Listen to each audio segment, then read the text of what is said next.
नमस्कार बंधुरा तनुश्री होम्स किचेने आपनादेर सकलके स्वागत।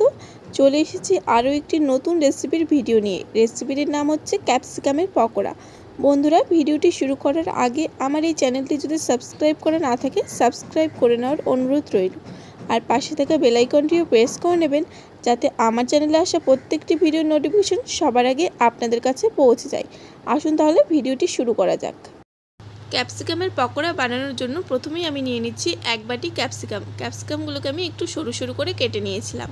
এখন নিয়ে নিচ্ছি এক বাটি পেঁয়াজ কুচি, এরপর দিয়ে দেব এক বাটি ধনেপাতা কুচি, দিয়ে দেব কাঁচা লঙ্কা কুচি। আপনারা যে যতটা ঝাল খেতে পছন্দ করেন সেই অনুযায়ী কাঁচা লঙ্কাটা দিয়ে দেবেন। এরপর দিয়ে দেব গ্রেট করে রাখা আদা ও রসুন এক চামচ, দিয়ে দেব সামান্য জোয়ান, দিয়ে দেব স্বাদ অনুযায়ী লবণ, দিয়ে দেব পরিমাণ মতো হলুদ গুঁড়ো আর দিয়ে দেব হাফ চামচ চিনি। এরপর দিয়ে দেব এক বাটি বেসন। এখানে আপনারা নিজেদের পরিমাণ অনুযায়ী বেসনটা বাড়িয়ে বা কমিয়ে নিতে পারেন। এরপর সামান্য একটু জল দিয়ে দিলাম। এখন একটু সময় নিয়ে এই সমস্ত উপকরণ ভালোভাবে মেখে নেব। 2 থেকে 3 মিনিটের মতো সময় নিয়ে সব কিছু আমি ভালোভাবে মেখে নিয়েছি আর আমি এরকমভাবে একটু শক্ত করে তৈরি করেছি। এখন এই ক্যাপসিকামের পকোড়াগুলো ভেজে নেওয়ার জন্য আমি আগে থেকে বেশ ভালোভাবে তেল গরম করে রেখেছিলাম। এখন একে একে ছোট ছোট পকোড়া শেপ করে আমি তেলের মধ্যে দিয়ে দিচ্ছি।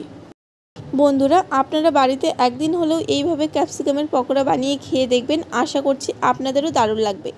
এখন পকোড়াগুলো তেলে দেওয়ার পর একটু সময় অপেক্ষা করব। তারপর পকোড়াগুলোর একটা সাইড হালকা ভাজা হয়ে গেলে উল্টে দেব পরের সাইডটা। এভাবেই কিছুক্ষণ পর পর উল্টে পাল্টে পকোড়াগুলোকে লাল করে ভেজে নিতে হবে।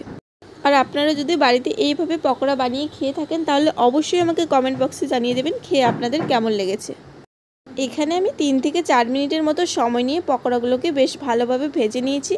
এখন তেল ঝরিয়ে পকোড়াগুলো তুলে নিচ্ছি। তারপর একইভাবে বাদবাকি পকোড়াগুলো ভেজে নিয়ে একেবারে আপনাদের দেখাচ্ছি।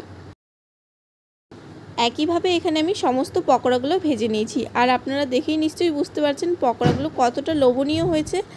তো বন্ধুরা আজকের এই রেসিপিটি আপনাদের কেমন লেগেছে অবশ্যই আমাকে কমেন্ট বক্সে জানিয়ে দেবেন। যদি ভিডিওটি ভালো লাগে তাহলে অবশ্যই লাইক, কমেন্ট আর যতটা সম্ভব শেয়ার করে দেবেন। ভিডিওটি শেষ পর্যন্ত দেখার জন্য সকলকে অসংখ্য ধন্যবাদ। সবাই ভালো থাকবেন, সুস্থ থাকবেন।